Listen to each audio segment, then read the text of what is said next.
BTS. আজকে আমি কথা বলবো বিটিএস দেরকে নিয়ে। দয়া করে ভিডিওটা দেখার সাথে সাথে ভিডিওটা একটা শেয়ার করবেন, তাহলে অনেকে ভিডিওটা দেখতে পারবে। যাই হোক, আপনি কি বিটিএস ফ্যান? যদি আপনি বিটিএস ফ্যান হয়ে থাকেন তাহলে হয়তো বা আমার এই কথাগুলো শুনলে আপনার কাছে অনেক খারাপ লাগতে পারে। আর যদি আপনি বিটিএস ফ্যান না হয়ে থাকেন তাহলে অবশ্যই এই ভিডিও কমেন্ট করে জানাবেন আপনি বিটিএস ফ্যান কিনা। যাই হোক, বিটিএস হচ্ছে মূলত সাউথ কোরিয়ার একটা শিল্পী গোষ্ঠীর নাম। তারা মূলত কয়েকজন শিল্পী মিলে একটা ব্যান্ড তৈরি করছে, যে ব্যান্ডের নাম তারা দিয়েছে বিটিএস। আর বিটিএস এর জনপ্রিয়তা এত পরিমাণ ছড়াইছে যা বলার বাহিরে। বাংলাদেশে তাদের জনপ্রিয়তা অনেক বেশি। আপনি কি জানেন বাংলাদেশে তাদের যে জনপ্রিয়তা আছে, তাদের যে ফ্যান ফলোয়ার আছে, সেই ফ্যান ফলোয়ারের ভিতরে 80% হচ্ছে মেয়ে। ভাবা যায়। আর 20% হচ্ছে ছেলে। আমি জানি না কোন ছেলেরা তাদের ফ্যান।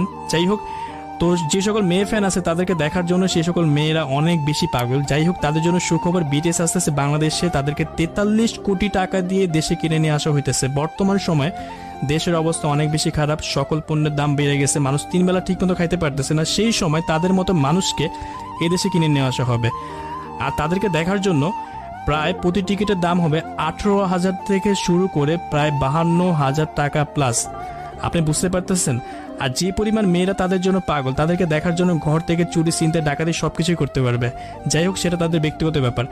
এখন যারা মুসলিম আছে তাদের উদ্দেশ্যে একটা কথা বলতেছি, এটা আমার থেকে না, এটা একটা মাওলানা বলছে। যাই হোক, বিটিএস যারা আছে তাদের সব থেকে বড় দুটো সমস্যা হচ্ছে তারা ইসলাম বিরোধী।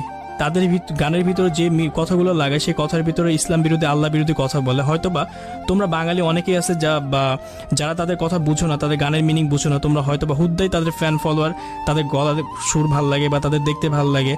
কার কি কারণে ভাল লাগে আমি জানি না। কয়েকজন ফ্যান ফলোয়ার আছে তাদের গানের ভাষা বুঝো, গানের মানে বুঝো, আমি জানি না। তো সেইখানে আল্লাহ বিরোধী কথা বলা আছে, তারপর তোমাদের তাদের ভাল লাগে।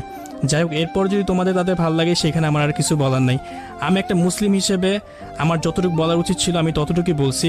তবে সবার উদ্দেশ্যে একটা কথাই বলতেছি, বর্তমান সময়ে দেশের যে অবস্থা, এই সময় তাদেরকে কিনে নেওয়া আসা একদমই উচিত না। যেহেতু তারা ইসলাম বিরোধী গান করে, ইসলামের গান তো একদমই জায়েজ না, তারপর তারা ইসলাম বিরোধী, আল্লাহ বিরোধী গান করে, যেগুলা আমরা মুসলিম হিসেবে কখনোই মানতে পারি না, মানব না।